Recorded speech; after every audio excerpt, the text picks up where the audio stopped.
Coba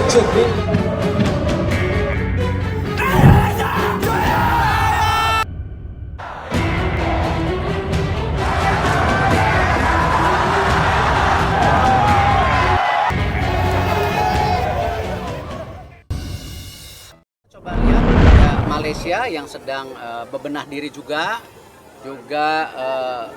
sedang ganti pelatih, banyak pemain, ya kita ingin coba juga. Kayaknya kita sudah kangen juga. Timnas Indonesia sulit tanding dengan Rusia, Timnas Indonesia justru ajak main Malaysia. Skenario ajaib media Cina. Kalahkan Timnas Indonesia. Timnas Indonesia sudah menjadi pusat cerita. Bukan dari gol atau kartu merah, melainkan dari sebuah panggung yang masih disusun. FIFA Match Day, September 2025.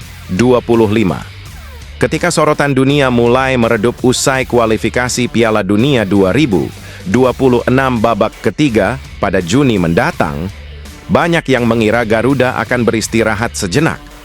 Namun, di balik layar, panggilan dari berbagai penjuru dunia justru berdatangan. Rusia, Kazakhstan, Uzbekistan, negara-negara dengan sejarah sepak bola tangguh mengulurkan undangan tanding kepada Indonesia. Sebuah kabar yang sempat mengguncang media sosial ketika akun Voice of Russia membocorkan rencana laga persahabatan di bulan September. Kami telah menerima informasi bahwa Timnas Indonesia berencana bertanding melawan Uzbekistan, Kazakhstan, dan Rusia, tulis mereka. Namun, atmosfer berubah ketika Arya Sinulinga, anggota Exco PSSI, angkat bicara. Rusia? Rasanya berat, banyak pertimbangan teknis, katanya lugas. Sebuah keputusan diplomatis yang menyisakan tanda tanya, sekaligus menyulut rasa penasaran publik. Dalam ketegangan diplomasi sepak bola itu, muncullah opsi lain, lebih hangat, lebih bersahabat, namun tak kalah menegangkan, turnamen mini 3 negara bersama Malaysia dan Lebanon. Disinilah cerita benar-benar berubah arah. Di sela-sela isu tawaran laga internasional, media sosial justru dibakar oleh satu komentar sinis dari akun fanbase Malaysia, OneFootballM.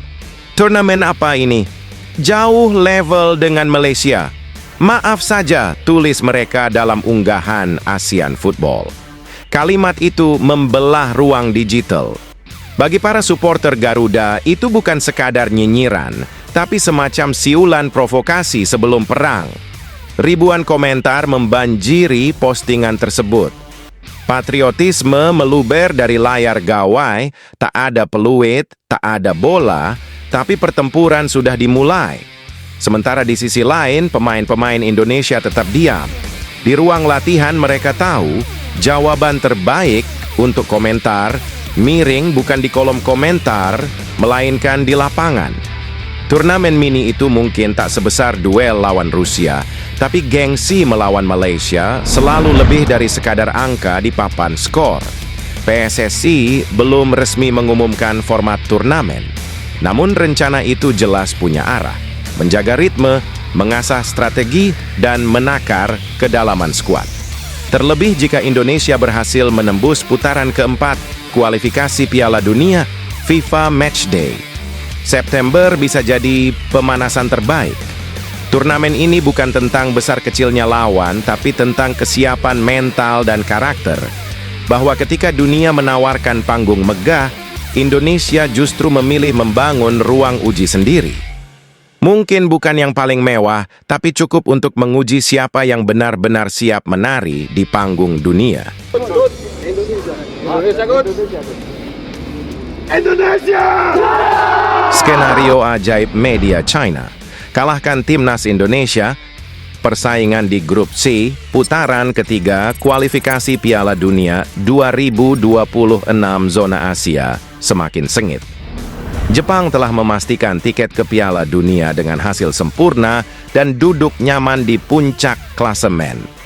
Namun 5 tim lain, termasuk Timnas Indonesia, masih bersaing ketat memperebutkan 1 tempat otomatis tersisa dan 2 tiket ke babak keempat.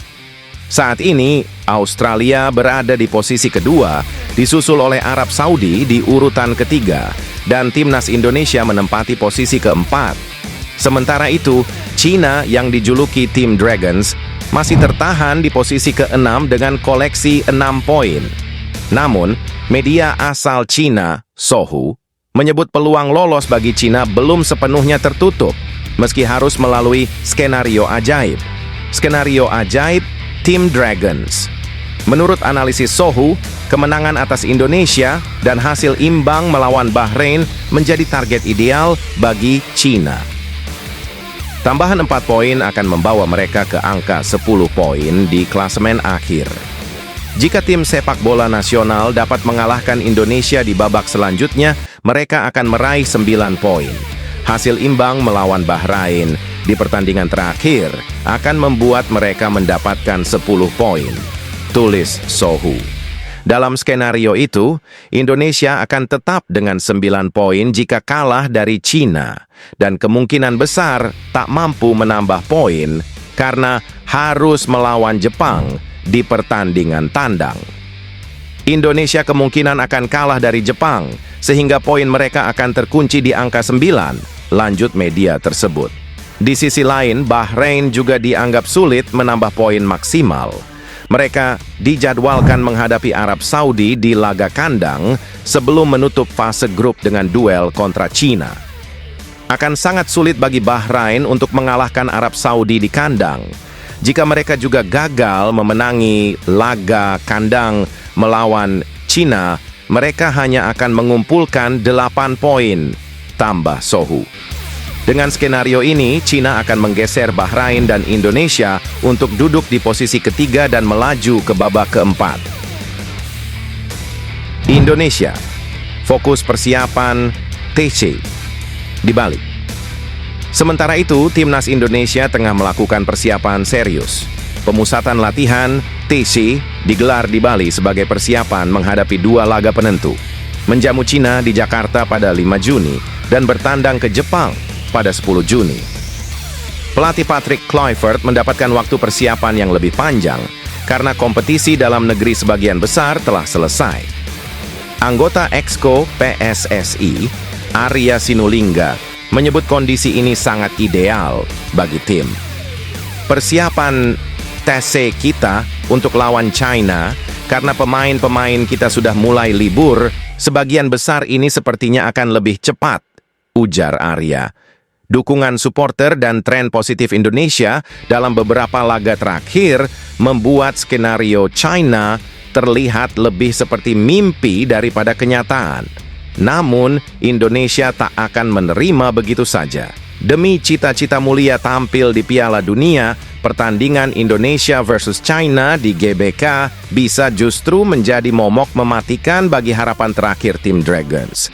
Bagaimana menurut kamu,